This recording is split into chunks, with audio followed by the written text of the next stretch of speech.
왕이 목 놓아 울면서 압살롬의 죽음을 슬퍼하고 있다는 소문이 요압에게 전해졌다. 그래서 모든 군인에게도 그날의 승리가 슬픔으로 바뀌었다. 왕이 자기의 아들 때문에 몹시 슬퍼한다는 소문이 그날 모든 군인에게 퍼졌기 때문이다. 그래서 그날 군인들은 마치 싸움터에서 도망쳐 나올 때에 부끄러워서 빠져나가는 것처럼 슬며시 성 안으로 들어왔다. 그런데도 왕은 두 손으로 여전히 얼굴을 가린 채로 큰 소리로 내 아들 압살롬아, 내 아들아, 내 아들 압살롬아 하고 울부짖었다. 마침내 요압이 집으로 왕을 찾아가서 항의하였다. 임금님, 모든 부하가 오늘 임금님의 목숨을 건지고 임금님의 아들들과 딸들의 목숨도 건지고 모든 왕비의 목숨과 후궁들의 목숨까지 건져드렸습니다. 그런데 임금님께서는 오히려 오늘 부하들을 부끄럽게 만드셨습니다. 임금님께서는 어찌하여 임금님을 반역한 무리들은 사랑하시고 임금님께 충성을 바친 부하들은 미워하시는 겁니까? 우리 지휘관들이나 부하들은 임금님께는 있으나 마나한 사람들입니까? 임금님께서는 오늘 임금님의 본심을 드러내셨습니다. 차라리 오늘 압살롬이 살고 우리가 모두 죽었다라면 임금님께서는 더 기뻐하셨을 것입니다. 그렇지 않으시다면 이제라도 일어나 밖으로 나가셔서 임금님의 부하들을 위로의 말로 격려해 주십시오. 제가 주님의 이름을 걸고 맹세하지만 지금 임금님께서 밖으로 나가지 않으시면 오늘 밤에 한 사람도 임금님 곁에 남아있지 않을 것입니다. 그러면 임금님께서 젊은 시절부터 이제까지 당한 그 모든 환난보다도 더 무서운 환난을 당하실 것입니다. 그러자 왕이 일어나서 성문 문루로 나와 앉았다. 임금님께서 성문 문루에 앉아 계신다 하는 소식이 모든 부하에게 전해지니 모든 부하가 왕의 앞으로 나왔다. 그 사이에 이스라엘 사람들은 모두 도망하여 저마다 자기 집으로 돌아갔다. 이스라엘 백성은 지파마다 서로 의논이 분분하였다. 다윗 왕은 우리를 원수들의 손아귀에서 구해주셨다. 블레셋 사람의 손아귀에서도 우리를 건져주셨다. 그러나 지금은 압살롬을 피해서 이 나라에서 떠나 있다. 우리가 기름을 부어서 왕으로 세운 압살롬은 싸움터에서 죽었다. 그러니 이제 우리가 다윗 왕을 다시 왕궁으로 모셔오는 일을 주저할 필요가 어디에 있는가? 온 이스라엘이 하는 말이 다윗 왕에게 전달되었다. 다윗 왕은 두 제사장 사독과 아비아달에게 사람을 보내서 이렇게 말하였다. 유다 장로들에게 나의 말을 전하여 주십시오. 그들이 어찌하여 왕을 다시 왕궁으로 모시는 일에 맨 나중이 되려고 하는지, 그들은 나의 친족이요 나의 고륙지친인데 어찌하여 왕을 다시 모셔오는 일에 맨 나중이 되려고 하는지 물어보시기 바랍니다. 그리고 아마사에게는 그가 나의 고륙지친이면서도 요압을 대신하여 군대 사령관이 되지 않는다면 하나님이 나에게 무슨 벌을 내리시더라도 내가 달게 받겠다고 하더라고 알려주십시오.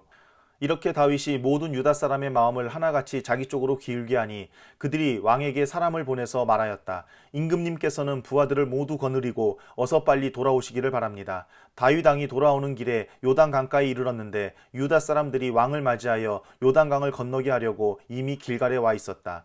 바후림에 사는 베냐민 사람으로 게라의 아들인 시므이도 급히 와서 다윗 왕을 맞이하려고 모든 유다 사람들과 함께 내려왔다. 그는 베냐민 사람 1000명을 거느리고 사울 집안의 종 시바와 함께 왔는데 시바도 자기의 아들 15명과 자기의 종 20명을 다 데리고 나왔다. 이들은 요단강을 건너서 왕 앞으로 나왔다. 그들은 왕의 가족이 강을 건너는 일을 도와서 왕의 환심을 사려고 나룻배로 건너갔다. 왕이 요단강을 건너려고 할 때에 게라의 아들 시므이가 왕 앞에 엎드려서 말하였다. 임금님, 이 종의 허물을 마음에 두지 말아 주십시오. 높으신 임금님께서 예루살렘에서 떠나시던 날 제가 저지른 죄악을 임금님께서는 기억하시거나 마음에 품지 말아 주십시오. 바로 제가 죄를 지은 줄을 이 종이 잘 알고 있습니다. 그렇기 때문에 제가 오늘 요셉 지파의 모든 사람 가운데서 맨 먼저 높으신 임금님을 맞으러 내려왔습니다. 수르야의 아들 아비새가 그 말을 받아서 왕에게 말하였다. 주님께서 기름 부어 세우신 분을 시므이가 저주하였으니 그것만으로도 시므이는 죽어야 마땅한 줄 압니다. 그러나 다윗이 말하였다. 수르야의 아들들은 들어라. 나의 일에 왜 너희가 나서서 오늘 나의 대적이 되느냐. 내가 오늘에서야 온 이스라엘의 왕이 된 것 같은데 이런 날에 이스라엘에서 사람이 처형을 받아서야 되겠느냐. 왕이 시므이에게 맹세하였다. 너는 처형을 당하지 않을 것이다. 그때 사울의 손자 무비보셋도 왕을 맞으러 내려왔다. 그는 왕이 떠나간 날부터 평안하게 다시 돌아오는 날까지 발도 씻지 않고 수염도 깎지 않고 옷도 빨아 입지 않았다. 그가 예루살렘에 와서 왕을 맞이하니 왕이 그에게 물었다. 무비보셋은 어찌하여 나와 함께 떠나지 않았느냐. 그가 대답하였다. 높으신 임금님, 저는 다리를 절기 때문에 나귀를 타고 임금님과 함께 떠나려고 제가 탈 나귀에 안장을 얹으라고 저의 종에게 일렀으나 종이 그만 저를 속였습니다. 그리고는 그가 임금님께 가서 이 종을 모함까지 하였습니다. 임금님은 하나님의 천사와 같은 분이시니 임금님께서 좋게 여기시는 대로 처분하시기를 바랍니다. 제 아버지의 온 집안은 임금님에게 죽어도 마땅한 사람들 뿐인데 임금님께서는 이 종을 임금님의 상에서 먹는 사람들과 함께 먹도록 해주셨으니 이제 저에게 무슨 염치가 있다고 임금님께 무엇을 더 요구하겠습니까? 그러나 왕은 그에게 말하였다. 네가 어찌하여 그 이야기를 또 꺼내느냐? 나는 이렇게 결정하였다. 너는 시바와 밭을 나누어 가져라. 무비보셋이 왕에게 아뢰었다. 높으신 임금님께서 안전하게 왕궁으로 돌아오시게 되었는데 이제 그가 그 밭을 다 차지한들 어떻습니까? 그때 길르앗 사람 바르실레도 로글림에서 내려와서 왕이 요단강을 건너는 일을 도우려고 요단강가에 이르렀다. 바르실레는 아주 늙은 사람으로 나이가 80살이나 되었다. 그는 큰 부자였으므로 왕이 마하나임에 머물러 있는 동안에 왕에게 음식을 공급하였다. 왕이 바르실레에게 말하였다. 노인께서는 나와 함께 건너가시지요. 나와 같이 가시면 내가 잘 대접하겠습니다. 그러나 바르실레는 왕에게 아뢰었다. 제가 얼마나 더 오래 산다고 임금님과 함께 예루살렘으로 올라가겠습니까? 제 나이가 지금 80입니다. 제가 이 나이에 좋은 것과 나쁜 것을 어떻게 가릴 줄 알겠습니까? 이 종이 무엇을 먹고 무엇을 마신들 그 맛을 알기나 하겠습니까? 노래하는 남녀가 아름다운 노래를 부른들 제가 이 나이에 잘 알아듣기나 하겠습니까? 그러니 이 종이 높으신 임금님께 다시 짐이 되어서야 되겠습니까?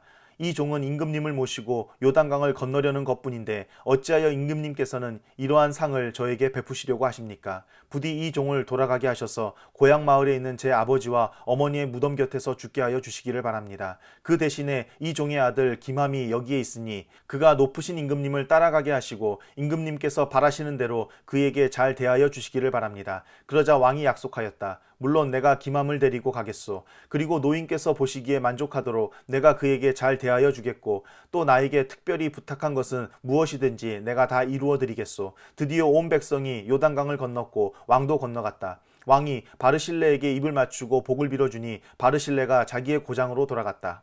왕이 길갈로 건너갈 때에 김함도 왕을 따라서 건너갔다. 온 유다 백성과 이스라엘 백성의 절반이나 왕을 따라서 요단강을 건너갔다.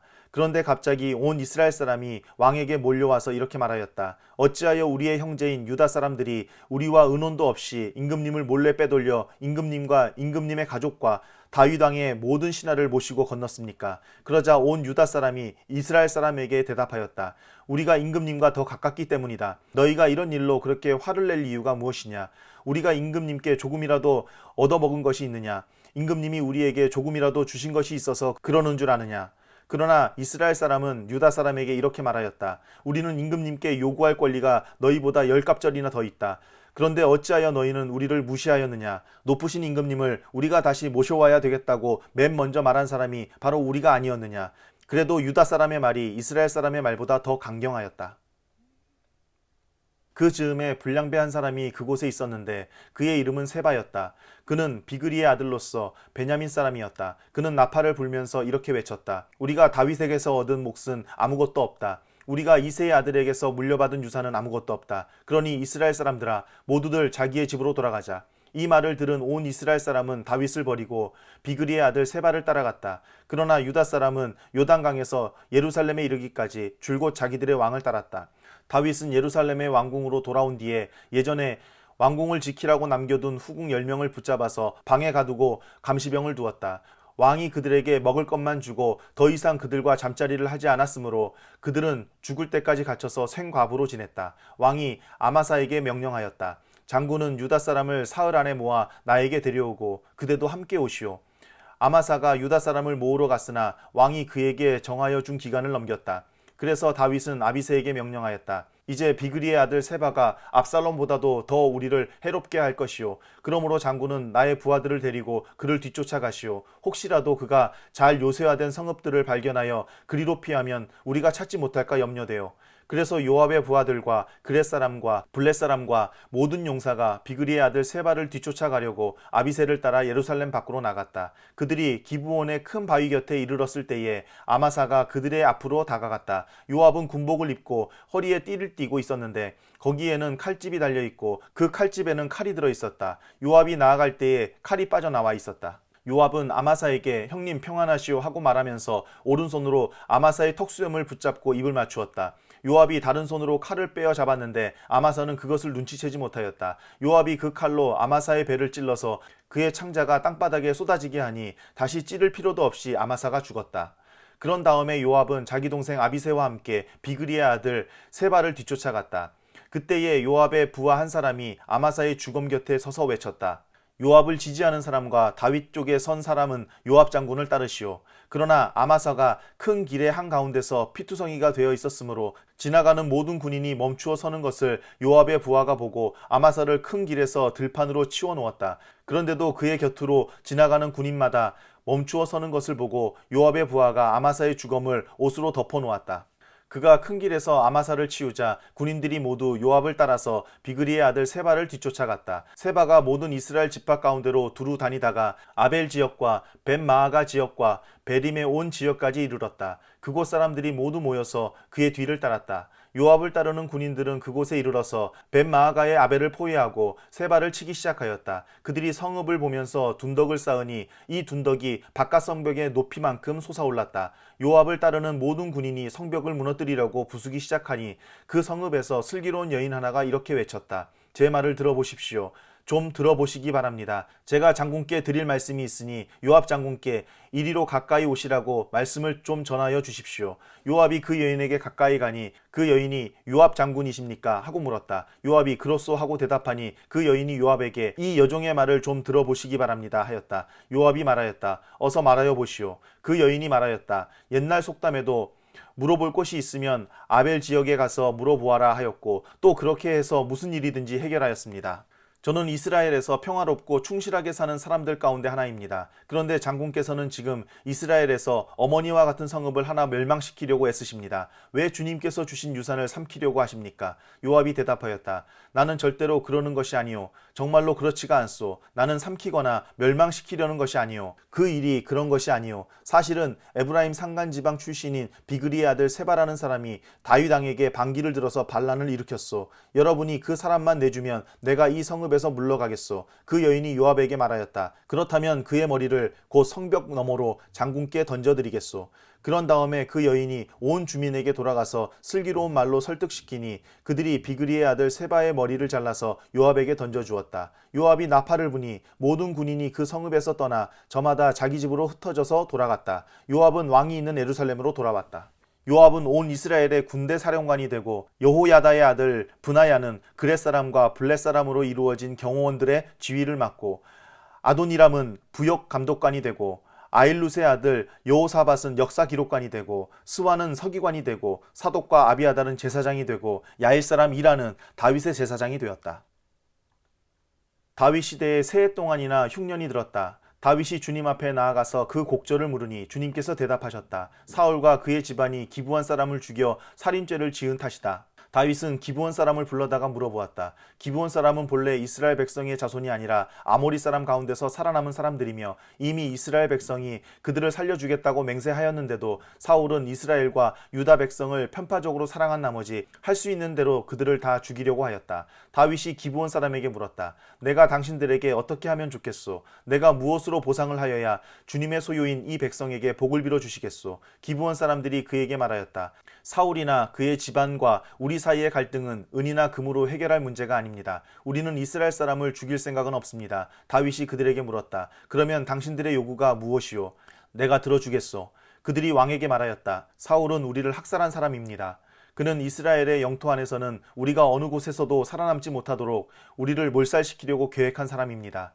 그의 자손 가운데서 남자 7명을 우리에게 넘겨주시기를 바랍니다. 그러면 주님께서 택하신 왕 사울이 살던 기브아에서 우리가 주님 앞에서 그들을 나무에 매달겠습니다. 왕이 약속하였다. 내가 그들을 넘겨주겠소. 그러나 다윗은 사울의 아들인 요나단과 그들 사이에 계시는 주님 앞에서 맹세한 일을 생각하여 사울의 손자요 요나단의 아들인 무비보셋은 아껴서 빼놓았다.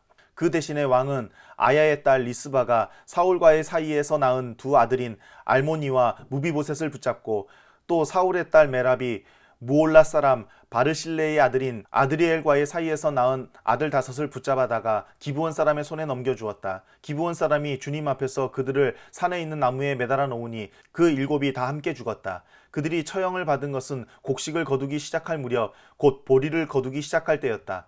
그때 아야의 딸 리스바가 굵은 배로 만든 천을 가져다가 바윗돌 위에 쳐놓고 그 밑에 앉아서 보리를 거두기 시작할 때로부터 하늘에서 그 주검 위로 가을비가 쏟아질 때까지 낮에는 공중의 새가 그 주검 위에 내려앉지 못하게 하고 밤에는 들짐승들이 얼씬도 하지 못하게 하였다.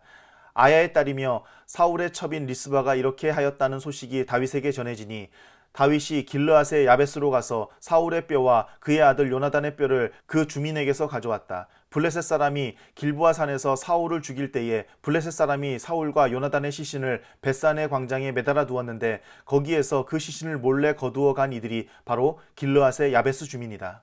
다윗이 이렇게 사울의 뼈와 그의 아들 요나단의 뼈를 거기에서 가지고 올라오니 사람들이 나무에 매달아 죽인 다른 사람들의 뼈도 모아서 사울의 뼈와 그의 아들 요나단의 뼈와 함께 베냐민 지파의 땅인 셀라에 있는 사울의 아버지 기스의 무덤에 합장하였다. 사람들이 다윗이 지시한 모든 명령을 따라서 그대로 한 뒤에야 하나님이 그 땅을 돌보아 주시기를 비는 그들의 기도를 들어주셨다. 블레셋과 이스라엘 사이에 다시 전쟁이 일어나서 다윗이 군대를 거느리고 내려가서 블레셋 사람과 싸웠다. 블레셋 사람과 싸우는 전투에서 다윗이 몹시 지쳐 있을 때에 거인족의 자손인 이스비브놉이라는 사람이 300세겔이나 되는 청동창을 들고 허리에는 3칼을 차고 다윗을 죽이려고 덤벼들었다. 그러자 스루야의 아들 아비새가 그 블레셋 사람을 쳐 죽이고 다윗을 보호하였다. 그런 다음에는 다윗의 부하들이 다윗에게 다시는 자기들과 함께 싸움터에 나가지 않겠다고 약속을 받고서 그에게 말하였다. 임금님은 이스라엘의 등불이십니다. 우리는 우리의 등불이 꺼지지 않도록 지키고자 합니다. 그 뒤에 다시 곱에서 블레셋 사람과 전쟁이 일어났다. 그때 후사 사람 십부게가 거인족의 자손인 삽을 쳐 죽였다. 또 곱에서 블레셋 사람과 전쟁이 일어났다. 그때에는 베들레헴 사람인 야레오르김의 아들 엘하난이 가드 사람 골리앗을 죽였는데 골리앗의 창자로는 배틀 앞다리와 같이 굵었다. 또 가드에서 전쟁이 벌어졌을 때에 거인이 하나 나타났는데 그는 손가락과 발가락이 6개씩 모두 24이었다. 이 사람도 거인족의 자손 가운데 하나였다. 그가 이스라엘을 조롱함으로 다윗의 형 삼마의 아들 요나단이 그를 쳐 죽였다. 이 4사람은 모두 가드에서 태어난 거인족의 자손인데 다윗과 그 부하들에게 모두 죽었다.